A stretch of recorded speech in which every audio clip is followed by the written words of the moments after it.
آپ کو پتہ ہے کہ شیعوں کے اندر ایک، چاہے آپ ٹولہ کہہ لیں یا کچھ لوگ کہہ لیں یا ایک چھوٹی سی جماعت کہہ لیں، جو تحریف قرآن کے قائل ہیں، جو قرآن کو نعوذ باللہ ثم نعوذ باللہ جو ہے نامکمل کہتے ہیں کہ آیات غائب ہو گئیں، یا امام علی کے متعلق وہ آیات تھیں تو مولا علی کا نام ہٹا دیا گیا، اس طرح کی باتیں، جس میں اہل تشیعوں کے ایک عالم ہیں جو امریکہ سے بیٹھتے ہیں، وہ اکثر و بیشتر کہتے ہیں قرآن ناقص ہے، جناب حسن اللہ یاری صاحب۔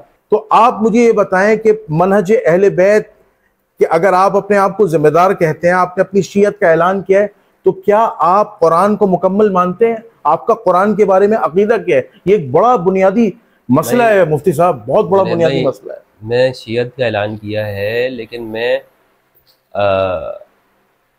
ساتھ میں آپ سنی کا لفظ بھی استعمال کریں نا، سنیت کا اعلان نہیں کیا۔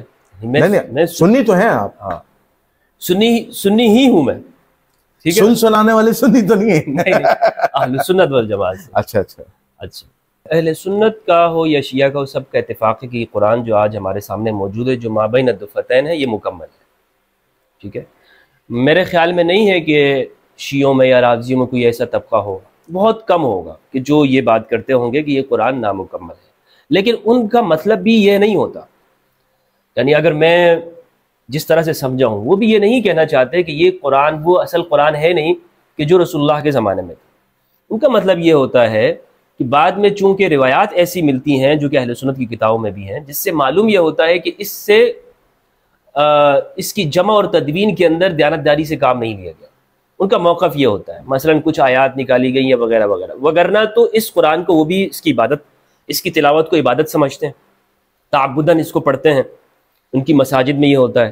لیکن امت کا اجماعی اور جمہور کا قول یہی ہے کہ جو قرآن مجید کی 114 صورتیں ہیں، یہی قرآن ہے۔ یہ قرآن سورۃ الفاتحہ سے لے کر سورۃ الناس تک یہ قرآن ہے۔ شیعہ سنی دونوں متفق ہیں۔ عبداللہ ابن مسعود کی رائے کو امت نے جمہور کی رائے میں نہیں لیا، ٹھیک نہیں لیا، اور امت کی رائے وہی ہے کہ جس پر آج یہ عمل ہے۔ میں کراچی سے ایران سے عراق، سب جگہ پر جہاں میں نے دیکھا، شیعہ کی مساجد میں، ان کی عبادتگاہوں میں یہی قرآن رکھا ہوتا ہے، مصحف عثمانی۔ بالکل۔ تو میں یعنی مجھ سے اگر آپ پوچھتے ہیں تو میرا بالکل یہی موقف ہے کہ قرآن مجید اس پر ایمان رکھنا ہے۔ باقی جن شخصیت کا آپ نے کہا، وہ بھی اس معنوں میں نہیں کہتے کہ وہ اس قرآن کو نہیں سمجھتے ہوں گے، یہ میرا حسن ظن ہے ان کے بارے میں، ٹھیک، وہ بھی یہی کہتے ہوں گے کہ آپ کی کتابوں میں یہ ہے،